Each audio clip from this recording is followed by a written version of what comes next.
이렇게 좀 이 공간이 채워지니까 조금 따뜻한 느낌이 나네요.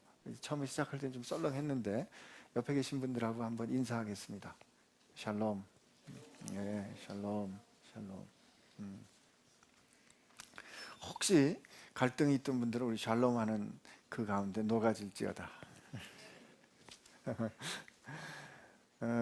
오늘 이 말씀, 이제 이 장면은 뭐랄까요? 이제 새로운 국면으로 들어가는 이제 장면인데, 오늘 이 시작, 이 이제 누가의 증언은 신나는 보고로 시작이 됩니다. 그때 제자가 더 많아졌다는 거죠. 그때가 언제입니까? 이 5장 42절에 주님의 제자들이, 사도들이 날마다 성전에 있든지 집에 있든지 예수는 그리스도라고 가르치기와 전도하기를 그치지 않았던 그때, 고난과 핍박이 왔음에도 불구하고 그 말씀에 순종해서 주의 말씀을 증언하기를 그치지 않았던 그때에 제자의 숫자가 많아진 거예요. 근데 오늘 이 상황을 여러분들이 이해하기 적절한 비유인지는 모르겠습니다만, 이런 상황을 한번 생각해 보면 어떨까 싶어요. 제가 보스턴에 있을 때 어떻게 하면 우리 청년들하고 좀 친해질까? 이제 좀 고민을 하다가 사고를 친 적이 있어요. 사실 이제 제 나름대로는 굉장히 그 고민한 끝에 예배를 마치고 우리 청년들하고 헤어질 때 인사를 하는, 도대체 얘가 누군지를 모르겠는 거예요. 그래서 진짜 잘 살았으면 좋겠는데 어디서 뭐 하는 친구인지도 잘 모르겠고 도대체 어떻게 친해져야 되나. 그런 그때 이 하나님께서 계속 뭐 목사님을 통해서도 또 무슨 인터넷 말씀을 들을 때도 계속해서 그런 이 동일한 메시지를 주시는 거예요. 목사가 돌보는 목회자가 성도를 모르면 안 된다는 그런 메시지를 계속 주시는데 난 모르겠거든요. 그래서 어느 날 이제 제가 결심을 하고, 아내의 허락을 안 받은 게 이제 사고를 친 겁니다. 사고를 어떻게 쳤냐면, 그때 저희 교회 이제 청년들 그 순이 뭐 한 12개인가 이렇게 좀 됐는데, 니네들 돌아가면서 일주일에 한 번씩 우리 집에 와라. 내가 밥 해준다. 그 이름을 오병이어라 그랬어요. 이게 이제 가난할 때니까 뭐 이제 전도사 집에 와서 밥 먹는다 그러면 얼마나 좋습니까? 그래가지고 이제 그때는 제가 눈치가 보이니까 설거지도 열심히 하고, 뭐 새우 까라 그러면 이제 새우도 까고 뭐 이렇게 많이 했어요. 근데 그때 이제 이 좀 아차하는 순간이 뭐냐면, 요번에 이 친구들은 한 20명쯤 올 것이다 이렇게 생각하고 20명쯤 올 음식을 준비했는데, 이놈들이 뭐 전도사를 얼마나 좋아했는지 한 30명쯤 온 거예요. 그럼 어떻게 된다? 음식이 모자라잖아요. 그러면 이제 어떻게 합니까? 이제 숨겨놓던 뭐 라면 꺼내고, 뭐 저기 얼려뒀던 무슨 물만두 꺼내서 찌고, 뭐 이렇게 해서 이제 급하게 이제 음식을 공개하는 거죠. 지금 교회가 이제 그런 일이 있을 때, 이 일은 뭐라 그럴까, 좀 어렵고 버거운 일이지만 기본적으로는 긍정적인 상황이에요. 지금 제자들의 숫자가 많아졌는데, 이게 어느 정도 이렇게 감당할 만큼씩 조금씩 자라주면 좋은데, 이게 폭발하는 거예요. 제가 결혼하고서 6개월 만에 10kg가 쪘어요. 그러니까 마치 얼굴이 워낙 컸는데, 그래도 그 전에는 그렇게 안 컸거든요. 근데 풍선 부는 것처럼 이렇게, 이 교회가 이렇게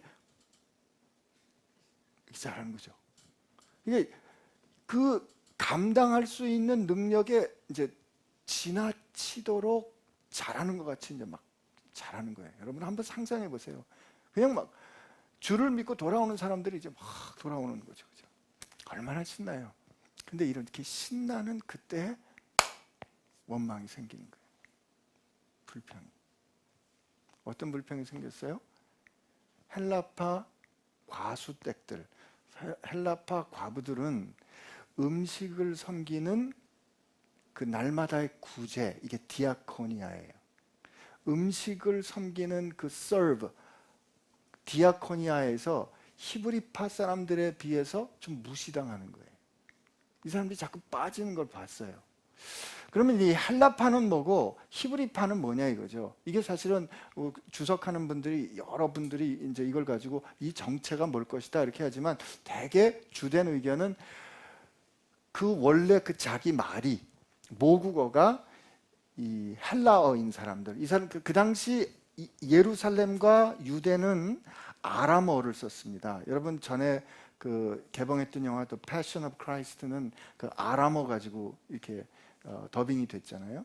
그러니까 그 당시 원래 그 히브리파 사람들은 모국어가 아람어예요. 근데 이 헬라파 사람들은 외국에서 태어났든지 아니면 이 헬라어가 모국어인 거죠. 그러니까 사람들이 쓰는 말이 다르면 이 조금씩 아무래도 차이가 나게 돼 있어요. 제가 우즈벡에 있을 때 저는 우즈벡 말을 했습니다. 근데 우즈벡 말을 왜냐면 우즈벡 사람이 메인이니까. 근데 거기에는 고려인들이 있었는데 이 고려인들이 두 번째로 많은 그룹이었는데 이 고려인들은 자기들이 여기 와서 나는 소련 사람이다, 러시아 사람이라고 생각해서 러시아 말을 했어요. 그래가지고 저희가 메시지를 할 때 제가 우즈벡 말로 메시지를 하면 그 우즈벡 말을 듣고 소련 이제 러시아어로 통역을 해줬는데 설교자가 어떤 언어를 쓰느냐가 누가 메인이냐, 누가 주된 사람이냐가 결정이 되는 거예요. 제가 우즈벡 말을 하고 그 우즈벡 말을 듣고 이렇게 러시아 말로 통역을 해주면 항상 러시아어를 하는 이 고려 분들이 약간 이 주변부에 밀리는, 나는 이제 주류가 아니구나. 근데 여러분 우리 한국 사람들은요 이거 못 당합니다. 이거 못 견뎌요. 내가 이게 조금 억울한 꼴을 당한다 이거 못 견뎌요. 그래서 그 교회가 한 뭐 100명, 200명 이렇게 가까이 돼도 그 가운데 우즈벡 분들하고 고려 분들하고 이 서로 화해하게 하는 이게 보통 어려운 일이 아니에요. 간단치 않았습니다. 그런데 그 가운데 교회 가운데 이런 일이 일어난 거예요. 그것도 뭐다? 음식 때문에 먹는 일 가지고 이런 일이 일어났습니다. 근데 이제 저는 이 증언을 이렇게 보면서 우선은 그런 생각이 들어요. 우선 이 사도행전은 절대로 설교가 아니다. 어떤 학자들은 사도행전은 이 교회의 이상을 설교로, 소설과 같은 설교로 누가 쓴 거다. 이 초대교회가. 그래서 이걸 굳이 다른 표현으로 해서 역사적 사실이 아닌 사상으로서, 믿음으로서의 사실, 뭐 이래서 굳이 이걸 뭐 캐리고 막 그렇게 근데 저는 그렇게 생각 안 해요. 왜냐면 그렇다 그러면 굳이 이 음식 가지고 이렇게 갈등한 사건을 뭐하러 여기다 넣겠어요. 그죠? 지금 우리 뭐 같은 거냐면 말이죠. 마치 이런 거예요. 오늘 누가 떡을 했는데 떡을 700개밖에 안 한 거예요. 그러면 1부, 2부, 3분 어떡하지? 4분 어떡하지? 이거 갈등이 된다 안 된다? 되죠? 이런 일들을 그러면 어떻게 지혜롭게 잘 해결할 수 있을까? 이런 고민을 우리가 늘상 하면서 삽니다. 근데 사도행전 5장에 보면 아나니아와 삽비라가 하나님 앞에 거룩한 헌신을 한 것과 같이 하나님 앞에 하나님의 이름으로 주님의 이름으로 헌신했는데 거기 자기를 섬기고자 하는 거짓이 있었을 때는 하나님께서 아주 매우 두렵게 징책하셨습니다. 근데 오늘 이 상황은 교회가 이게 필연적으로 겪어갈 수밖에 없는 일이거든요. 이 필연적으로 겪어갈 수밖에 없는 이 필요를 이 초대교회가 어떻게 지혜롭게 잘 응답했는가, 이거 오늘 우리에게 가르쳐주는 말씀이라고 저는 믿습니다. 근데 이게 원망하는 일이 생겼어요. 원망하는 일이 생기니까 12사도가 이제 모든 제자를 불러놨다 그럽니다. 우리 2절 말씀 우리 한번 같이 읽어보겠습니다. 시작. 12사도가 모든 제자를 불러 이르되 우리가 하나님의 말씀을 제쳐놓고 접대를 일삼는 것이 마땅하지 아니하다 이렇게 말하죠. 여기 여러분 아무튼 우리 초대교회가 교회 원형이잖아요. 그죠? 우리가 이 초대교회 같이 하나님께서 역사하시기를 우리 교회도 초대교회 같은 영성을 갖기를 원하는데 여러분 초대교회는 문제가 없는 교회가 아니었어요. 다만 문제가 있을 때 필요가 있을 때 그것이 어떻게 어떤 방법과 결정으로 그 문제를 극복했는가를 통해서 하나님 기뻐하시는 교회의 모습을 우리 배울 수 있는 거예요. 여기도 지금 원망하는 일, 섭섭한 일이 생겼다 이 말이죠. 여러분도 우리 같이 교회 공동체 생활하면서 섭섭지심이 생깁니다. 가령 예를 들어서 집에 갈 때 인사하는데 저 목사가 오늘 악수하는데 나랑 눈도 안 마주치고 아유 이렇게 이러면 섭섭할 수 있어요, 그죠? 그럴 때 그럼 이거 어떻게 다루느냐 하는 거예요. 근데 오늘 그거하고 조금 더 심각한 문제긴 하지만 이게 출신에 따라서 이게 어디 속했는가에 따라서 이 차별하는 것과 같은 이 일이 생긴 건 말이에요. 더군다나 과부잖아요. 과부는 여기도 보면 초대교회 싱글 패밀리 사역이 있었던 거예요.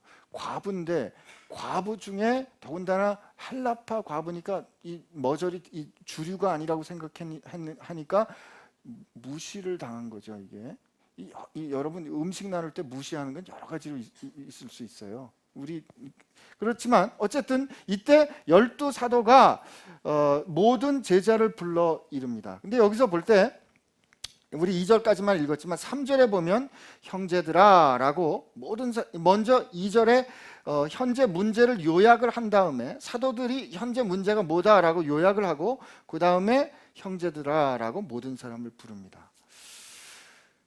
근데 저는 우선 우리 이 문제를 어떻게 다루는가를 쭉 풀어가기 전에 먼저 사도들이 자신을 어떻게 여겼나를 요 2절 3절에서 한번 확인하고 싶어요. 여기 보면 12 우리 저 2부 우리 3부 예배 때 우리 김덕수 목사님께서 잘 설명해 주셨는데 12사도라고 되어 있는 이 사도는 사실은 한국 번역에만 들어가 있어요. 그냥 그 12이에요. 그 12. 사실 이 새 이스라엘을 하나님께서 새롭게 리딤하신 새 12지파와 같이 새 이스라엘, 지금 하나님의 새로운 가족으로 이 사람들이 새롭게 사는 걸 지금 배워가는 건데 그 12이 이 모든 제자들을 불러놓고 이 문제를 말하면서 그들을 향해서 뭐라고 불러요? 3절 초반에 뭐라고 불러요? 형제들이라고 부릅니다. 제가 우즈벡에 있을 때 오늘 또 우즈벡 얘기를 하네요, 그죠? 우즈벡에 있을 때 그때 이제 G12 사역이란 걸 했어요. G12 사역은 뭐냐면 예수님이 그러셨던 것처럼 예수님이 12제자를 삼은 것처럼 나도 12제자를 삼는 거예요. 그래서 이제 처음에 나를 키워준 멘토가, 나를 주님께로 인도해준 멘토가 나를 제자를 삼아요. 나를 포함해서 12를 제자를 삼으면 나는 또 내 제자를 12를 삼아요. 그러면 그 만날 때마다 확인하는 게 뭐냐면 당신 제자 몇 명이야? 당신 제자 몇 명이야? 내비게이터에서도 그렇게 생각했어요. 그렇게 가르쳤어요. 당신의 디모데는 누구야? 그건 뭐야? 나는 바울이고 너는 디모데다 이거죠. 이건 조금 더 성경적이지만 여기서 너의 제자는 누구야? 라고 우리가 쉽게 생각해요. 그런데 오늘 이 사도들은 어떻게, 12는 어떻게 불렀어요? 모든 제자를 불러서 뭐라고 불러요? 형제라고 부르는 거죠. 왜 그럴 것 같아요? 여러분, 12사도는 하나님의 말씀, 생명의 말씀을 전하는데 자기의 모든 것을 다 했어요. 그래서 그 생명의 말씀을 통해서 말씀을 듣는 이가 누구를 만난다? 예수님을 만나고 그 생명의 말씀을 듣는 이가 그 예수님을 만나 하나님의 뭐가 된다? 자녀가 되도록 하는 것. 그러면 그가 말씀을 통해서 하나님의 자녀가 됐고 내가 말씀을 통해서 하나님의 자녀가 됐다면 그는 뭐예요? 내 형제가 되는 거죠. 내 제자가 아닌 거예요. 예수님을 따르는 예수님의 제자여야 하는 거죠. 근데 사실 교회에서 특히 목회자들이 실족하기 쉬운 건 뭐냐면 내가 복음 전도에서 예수 믿게 된 사람을 마치 내 양떼, 내 제자라고 생각해요. 그래서 내가 그렇게 예수님 알게 한 이 친구가 다른 목사님 설교를 듣고 너무 은혜를 받고 그러면 나도 기뻐해야 되는데 셈이 난단 말이에요. 왜 그렇게 생각해요? 내 제자라고 생각해서 그런 거죠. 그러나 오늘 이 사도들은 분명히 가르쳐 줍니다. 형제들아, 형제자매들아, 우린 다 누구를 따르는 제자들이다? 예수님을 따르는 예수님의 제자들이죠. 그런데 지금 이 문제를 뭐라고 요약을 하냐면 우리가 하나님의 말씀을 제쳐놓고 접대를 일삼는 것이 마땅하지 아니하다. 이때 이 접대한다는 것도 또 디아코니아예요. 근데 이때는 동사로 사용됐기 때문에 그렇긴 하지만 이게 디아코니아라는 말이 여기서 반복해서 사용되고 있어요. 오늘 제가 여러분들께 이 말씀을 좀 드리는 이유가 있어요. 근데 이 접대를 일삼는 이게 어떤 식으로 되어 있냐면 it is not right. 그건 옳지 않다. 뭐가 어떻게 하는 게 옳지 않다. That we should give up the the word of God, 하나님의 말씀을 우리가 give up 하는 게 옳지 않다. 뭐 하느라고? To wait the table. 그러니까 이 음식을 나누는 거를, 음식이 제대로 나눠지는가 이거 보려는 거, 이것 때문에 우리가 진짜 나눠야 되는, 진짜 붙잡아야 되는 하나님의 말씀을 우리가 기법하거나 혹은 소홀히 여기는 이거 옳지 않다라고. 지금 이 말은 무슨 뜻일까요? 전 첫째는 이렇게 생각합니다. 지금 교회된 우리가 교회되었을 때 반드시 있어야 되는 가장 중요한 핵심이 되는, 없으면 안 되는 것이 있다면 그것은 하나님의 말씀을 선포하는 것이고, 하나님의 말씀을 증언하는 것이고, 하나님의 말씀이 혼잡되지 않게 전달되고 가르쳐지고 하는 이 말씀의 사역, 이 말씀을 붙잡고 이 말씀에 의지하고 말씀을 선포하는 것, 이것보다 우선할 수 있는 일이 없어요. 근데 실제로 교회에 보면 이게 정말 오늘 이 사도들이 염려한 일이 그냥 막 일어나요. 제가 학교에서 아주 굉장히 오래전이긴 하지만 굉장히 속상했던 일이 있었는데, 교수 수양회를 갔어요. 수양회를 갔는데, 교수 수양회, 이게 기독교 기관이거든요. 근데 교수 수양회를 갔는데 이제 2부 순서가 뭐였냐면 서울대학교 송욱은 교수의 특강이었어요. 그 당시 무슨 의사들 파업할 때였는데, 이 사람이 거기에 대해서 아주 식견 있는 얘기를 했는데, 그 양반 특강을 기다리기 전에 뭘 했냐면 예배를 하는 거예요. 예배를 하는데 제가 뭘 느끼냐면, 그래도 우리가 기독교 기관인데 뭐 어떤 행사하기 전에 예배는 해야지. 예배는 해야지. 그러니까 예배를 해치우는 것처럼 하는 걸 느낀 거예요.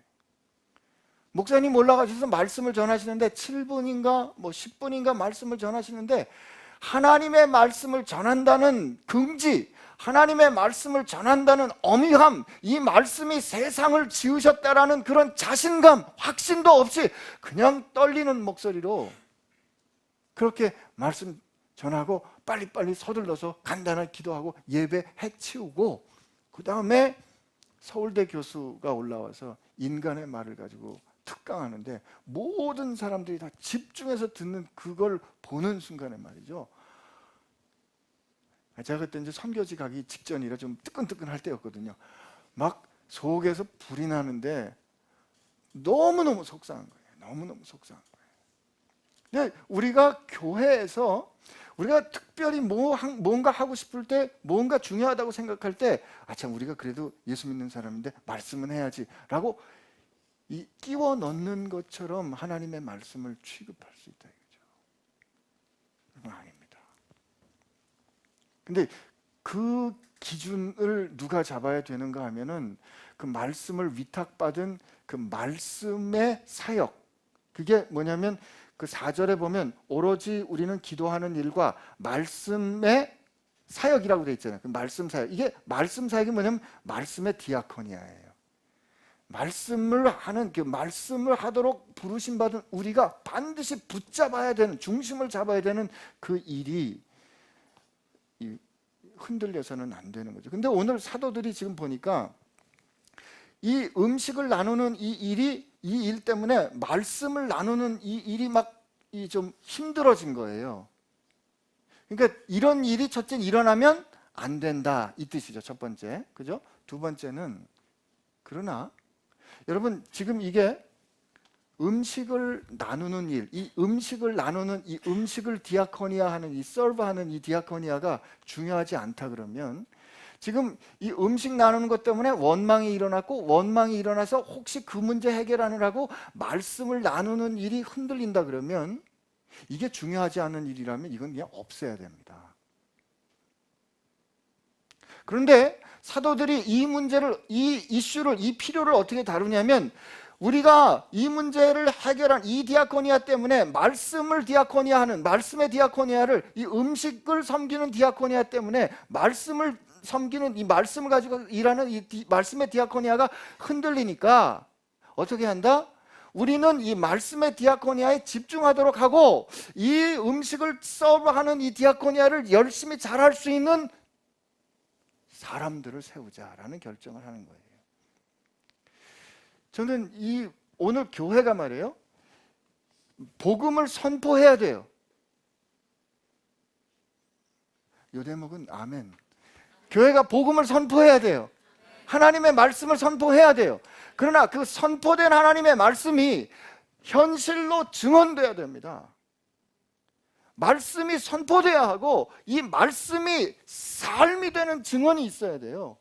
여러분, 이게 헬라파하고 이제 히브리파 사이에 음식 가지고 이렇게 저렇게 나누는 이게 간단한 문제 같지만 말이에요. 음식 먹는 거 이게 간단한 문제 같지만 말이에요. 여러분, 이 사람들이 무슨 말씀을 붙잡고 살았냐면 예수님께서 마태복음 25장에 그날에 왕이 다시 돌아와 양과 염소를 나눌 텐데 그 양과 염소를 나눌 때 기준이 뭐였어요?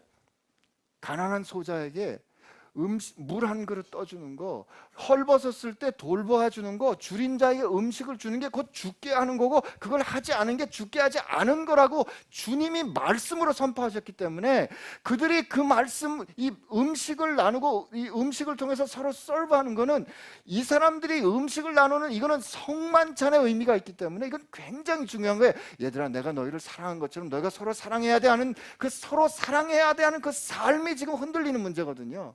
이거 그렇게 간단한 문제 아닙니다. 이것도 영적인 문제예요.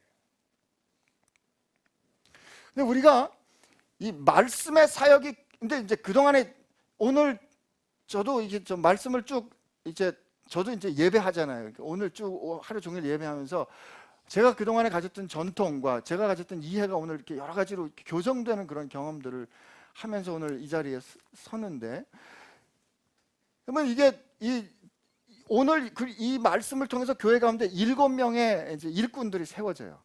교회 가운데 7명의 일꾼들이 세워지는데, 그동안에 교회가 이 세워진 7명의 일꾼을 향해서 집사라고 생각을 했습니다. 집사라. 그리고 집사라고 생각을 했고, 이 집사는 목사의 권위 아래 일하는 사람으로 여겼어요. 거기에는 어떤 뜻이 있냐면, 말씀과 기도와 말씀에 집중하는 사도는 가장 높은 곳에 있고, 이 음식과 떡을 나누는 집사는 그 높은 사도들 아래 있다, 이렇게 생각한 거예요. 그러니까 이런 그 이해와 이런 생각이 있기 때문에 우리 한국 교회는 어떻게 생각해요? 제일 위에 목사님 있고, 그죠? 목사님 밑에 장로님 계시고, 장로님 밑에 집사님 계시고, 요 여성들은 또 장로가 된다 안 된다 그래가지고 요 장로와 집사 사이에 권사가 계시고, 요즘 여성 장로도 있잖아요. 그 집사도 또 급이 있어요. 안수 집사가 있고 서리 집사가 있고, 그 다음에 그 밑에 또 뭐가 있다? 여러분, 이 목사의 아들은 아는데 권찰이라는 게 있어요. 또 그 밑에 뭐가 있어요? 성도 있는 거지. 평신도, 성도.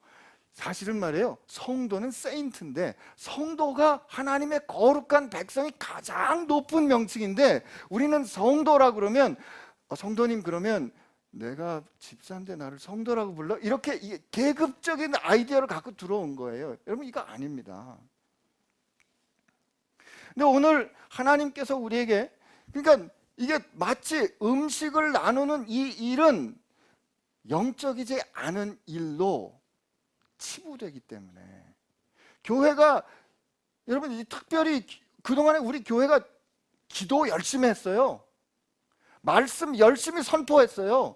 그런데 왜 사람들이 그렇게 선포되는 그 말씀과 그 열심히 기도하는 그 기도에 감동 안 되고 믿지 않냐고요. 왜 그 말씀을 안 따르냐고요.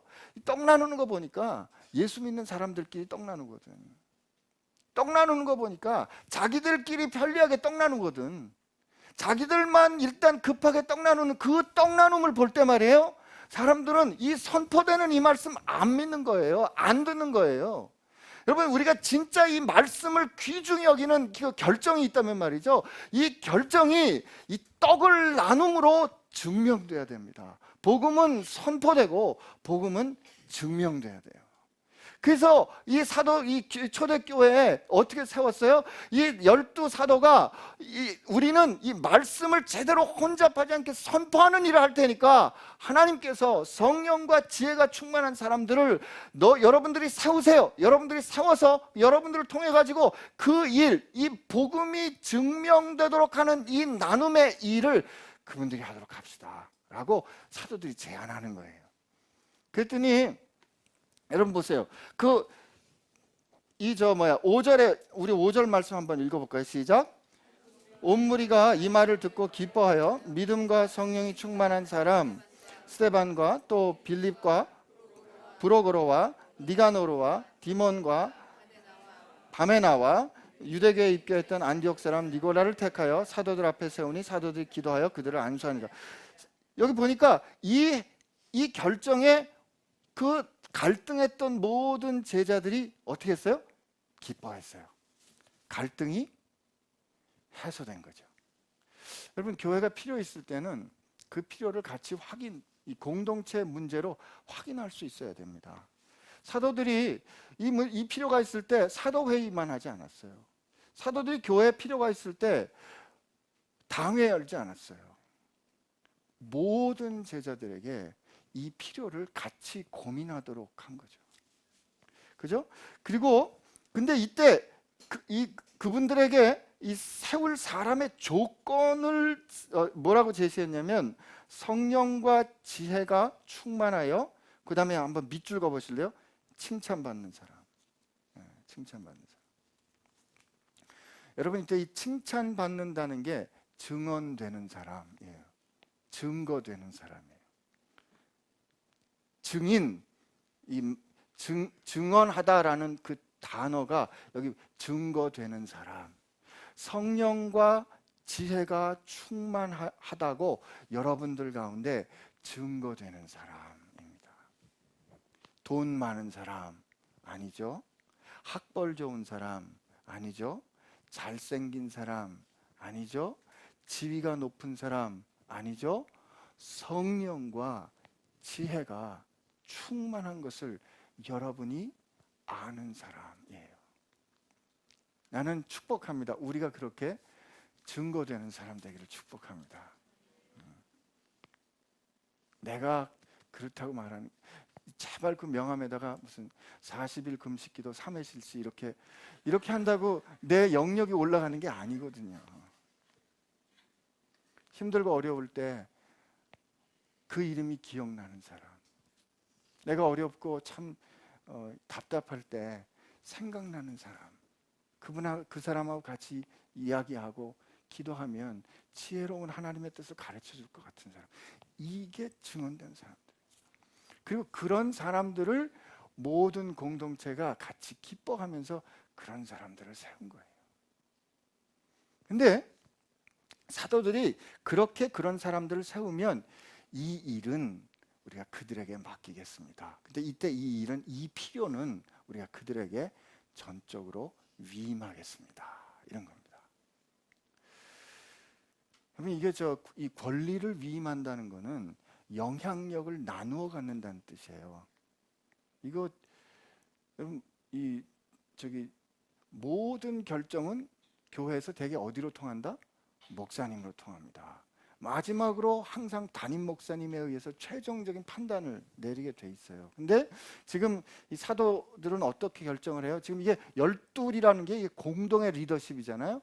이 공동의 리더십이 이 필요를 채우는 것은 하나님께서 공동체를 통해서 세운 이 일곱을 통하여 일이 되도록 하나님께서 주신 이 사역을 위임하겠다는 거예요.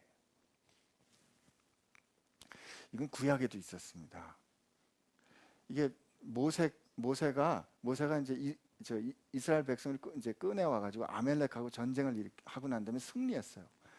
근데 그 안에도 이게 서로 지지고 볶는 일이 많았던 거예요. 그래서 이제 18장에 보면 출애굽기에 보면 모세의 장인 이드로가 이제 이 모세 하나님의 산에 진쳤다는 걸 보고서 이제 방문을 합니다. 그래서 오랜만에 이제 장인어른 만나가지고 기뻐가지고 이제 이렇게 서로 이렇게 반가운 회우를 하는데, 그 다음 날 이제 장인어른이 보니까 모세가 말이요 종일토록 그냥 꼼짝을 못하고 있는 거예요. 왜 봤더니 모세가 이렇게 앉아 있는데 그 옆에 사람들이 계속 줄 서 있는 거예요. 그래서 왜 그런가 봤더니 이 사람들이 와서 시시비비를 가려야 되고 하나님의 뜻을 물어야 되는데 모세에게 다 물어보러 오는 거예요. 그러니까 모세가 종일토록, 그래서 왜 이러냐 그랬더니 모세가 뭐라고 대답을 하냐면, 제가 하나님의 뜻을 이들에게 가르쳐 주기 위해서 그렇습니다. 그랬더니 이드로가 뭐라고 얘기하냐면, 그렇게 하는 게 옳지 않다.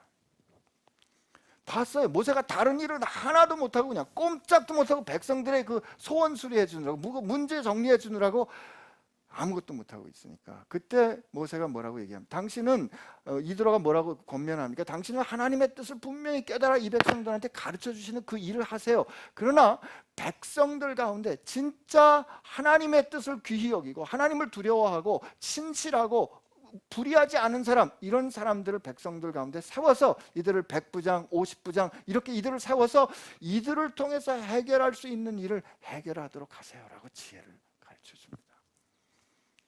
여러분, 우리는 어떤 일을 할 때 결정할 수 있는 힘을, 대개는 영향력을 내 힘으로 생각하기 쉬워요. 그걸 내 파워로 생각하기 쉬워요. 우리 교회는 내가 없으면 안 돼, 이런 걸 생각하기 쉬워요. 그리고 내가 목사인데, 내가 담임 목사인데 이거 내가 어떻게 내가 모르는 결정이 어떻게 있을 수가 있어, 이렇게 한단 말이죠. 그러나 여기 보면 누군가 하나님께서 기름 부으신 그 일을 믿고 그 일을 온전히 맡겼어요.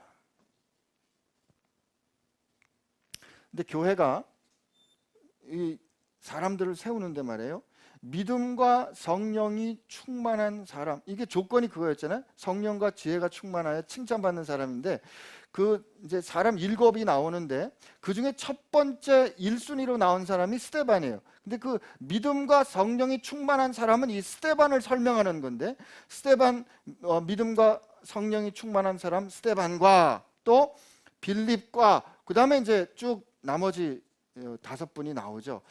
여러분, 저 8장까지 진행이 되면서 스데반이 누구고 어떤 삶을 살았는지, 그리고 빌립은 누구고 어떤 삶을 살았는지가 6장, 7장, 8장에 나옵니다. 그걸 통해서 믿음과 성령이 충만한 사람이 뭔지 우리가 배우게 될 거예요.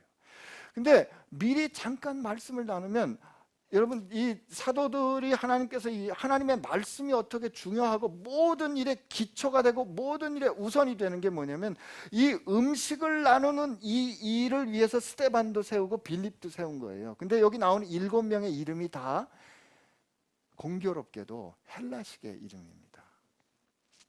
지금 보세요. 히브리파가 있고 헬라파가 있는데 헬라파가 좀 무시당했어요, 공동체 가운데. 근데 모든 교회가 같이 성령과 지혜에 충만한 사람 7을 세웠는데 그 7명의 이름이 공교롭게도 헬라식의 이름을 가진 거예요. 근데 물론 그 당시에 유대인들도 다 헬라식의 이름을 다 갖고 있었다 그래요. 사울이 유대식의 이름이라면 바울은 헬라식의 이름이거든요. 근데 모든 사람이 그렇게 유대식의 이름 혹은 헬라식의 이름을 갖고 있었다고 할지라도 그때 그 7명의 이름을 불러줄 때는 헬라식의 이름을 불러주는 이 결정을 보면서 저는 이게 모르겠어요. 틀렸을 수도 있어요. 그러나 제가 받은 느낌은 그래요. 이게 어쩐지 좀 무시되는, 어쩐지 좀 약해 있는 사람들의 마음을 더 품을 수 있는 공동체의 결정, 이게 교회 공동체가 가지는 능력이 아닌가. 한쪽에 치우쳐져 있으면 약간 반대쪽으로 끌어야 이게 균형이 잡힙니다. 근데 이게 가운데 있다고 균형이 아니고 주님 뜻에 맞아야 균형이에요, 우리는. 근데 지금 이 헬라식의 이름을 불러주는 이들의 어법과 태도는 약자를 존중하는 그런 결정이 있지 않나, 난 이런 생각을 해보는 거죠. 근데 이 스데반이 그가 어떻게 믿음의 또 성령의 지혜에 충만했는지, 그 다음에 그가 음식을 어떻게 잘 나누는지 그 사역에 대해서 이렇게 쭉 설명이 되면, 그렇게 했는데 그 얘기는 안 나옵니다. 그 얘기는 안 나오고 오히려 스데반이 어떻게 복음을 증언하다가 순교했는가가 나와요.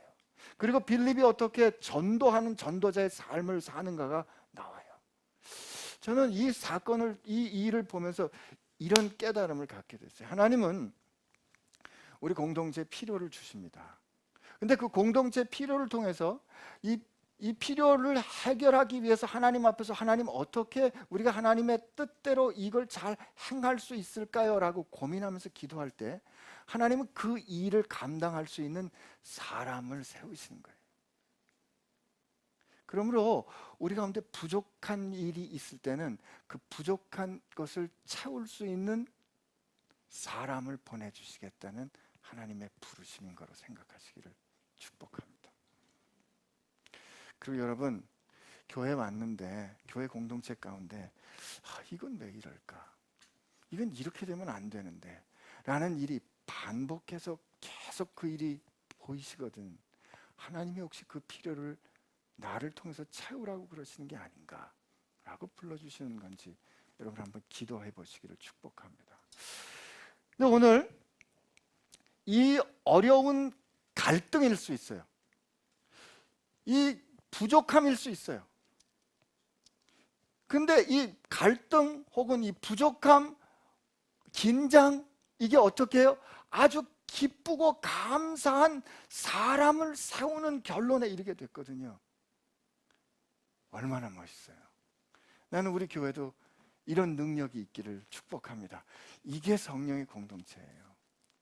필요한 일이 있을 때 그 필요한 상황이 있을 때 그 필요를 하나님께서 채워가시는 사람을 통해서 사람을 세우시고 그 사람을 통해서 세워가시는 이 하나님의 능력 말이에요.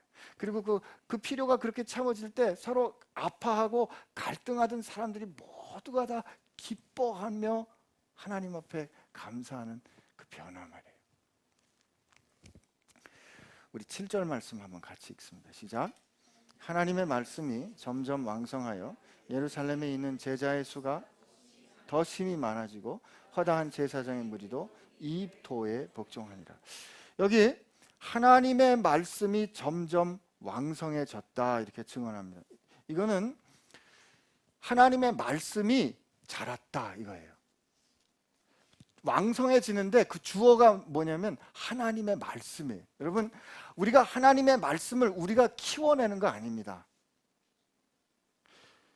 이때도 다시 한번 아멘 하세요. 우리가 하나님의 말씀 키우는 거 아니에요. 우리가 하나님의 말씀 왕성케 하는 거 아니에요. 하나님의 말씀은 살았어요. 마치 하나님의 천국은, 하나님의 말씀은 이 밭에 뿌린 씨와 같으니 농부가 가서 봐도 이게 자라는지 안 자라는지 모르겠는데 씨가 이게 싹이 나고 줄기가 되고 많은 열매를 거두는 것처럼 하나님의 말씀이 능력이고 하나님의 그 말씀 자체가 힘을 가지고 있는 거예요. 하나님의 말씀이 우리에게 심겨지고 그 하나님의 말씀이 여러분과 저를 이끌어갈 때 말이죠, 하나님의 말씀이 점점 자라는데 누구를 통해서 자란다? 우리를 통해서 자라는 거지. 하나님의 말씀이 왕성해서 능력이 있고 운동력이 있다는 말씀은 그렇게 선포되는 하나님의 말씀이 어떻게 서로 섬기는가를 통해서 증명됐을 겁니다.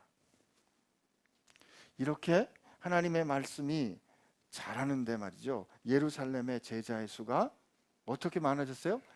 더 심히 많아졌고요. 그리고 허다한 제사장의 무리도 이 도에 복종합니다.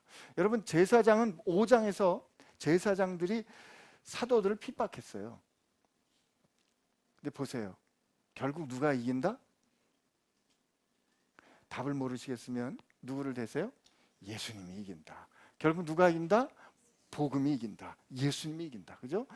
여기 오늘 이 갈등에서 시작한 수가 많아졌기 때문에 일어났던 이 생각지 않았던 어려움은 기쁜 고백으로 정리가 됩니다.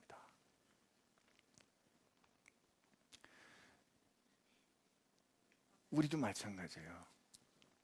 우리가 이제 3년 전, 만 3년쯤 지났죠. 처음에 이제 교회가 개척이 돼가지고 여기 이제 모여서 같이 예배하기 시작했는데, 여러분 이 좁은 공간에 그냥 여러분들이 이렇게 오시는데 저희 뭐 생각지 않았던 그 고민이 많았어요. 우리도 밥 사역하느라고 고민 많았어요. 처음에 예배할 때 우리 여기 모여가지고 컵밥 먹었거든요.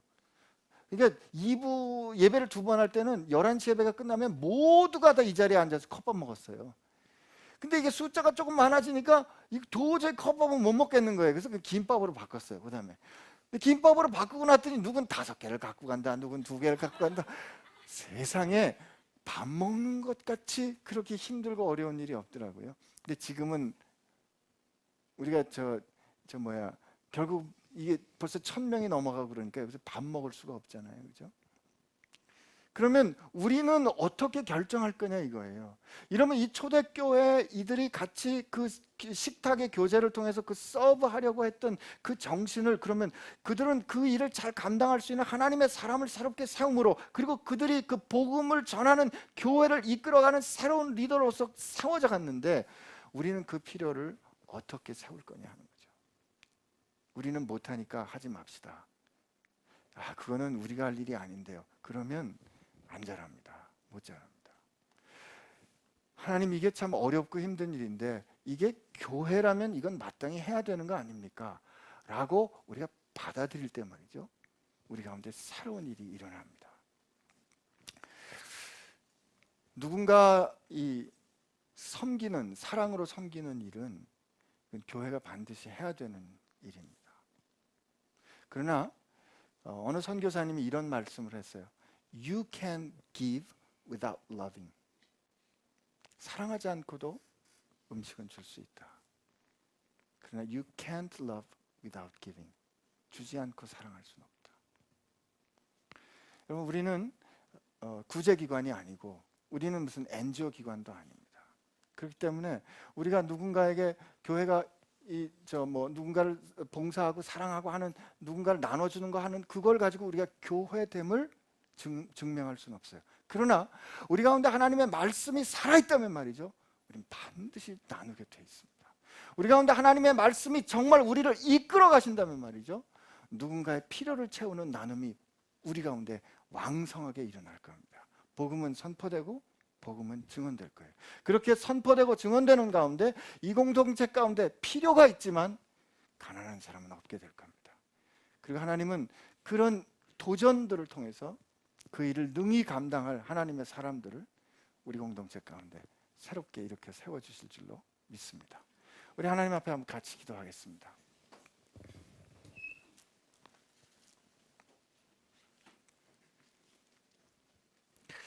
우리 하나님 앞에 같이 기도할 때, 하나님, 우리가 같이 이렇게 모였는데 그 어떤 이유보다, 그 어떤 목적보다 먼저 생명의 근원 되신 하나님의 말씀을 듣는 일이 가장 우선되게 하여 주옵시고, 그리고 하나님, 그렇게 들은 말씀이 우리 삶에 녹아져 우리를 변화시켜 우리가 그 삶을 살아내는 능력이 우리 가운데, 우리 공동체 가운데 있게 하여 주옵소서. 그리고 하나님, 우리가 그 말씀을 들었다고 할 때 그전에는 그 말씀을 살아낼 때 그건 어려워요, 그건 할 수 없어요, 그건 못해요, 그렇게 생각했다면 하나님, 그 할 수 없다고 생각하는 그 거리가 더 좁혀지고 가까워지고, 아니 하나라도 조금이라도 실행할 수 있는 능력이 하나님 우리 공동체 가운데 있게 하여 주옵소서. 하나님의 나라가 말이 아니라 능력에 있다고 했는데 살아있는 하나님의 말씀이 선포되고 그 말씀이 우리 가운데 현실되는 능력이 임하게 하여 주옵소서. 이렇게 우리의 삶과 우리 교회를 위하여 같이 기도하겠습니다. 같이 기도합시다. 하나님 아버지, 감사합니다. 오늘 우리 가운데 은혜를 주신 하나님 감사합니다. 그 말씀을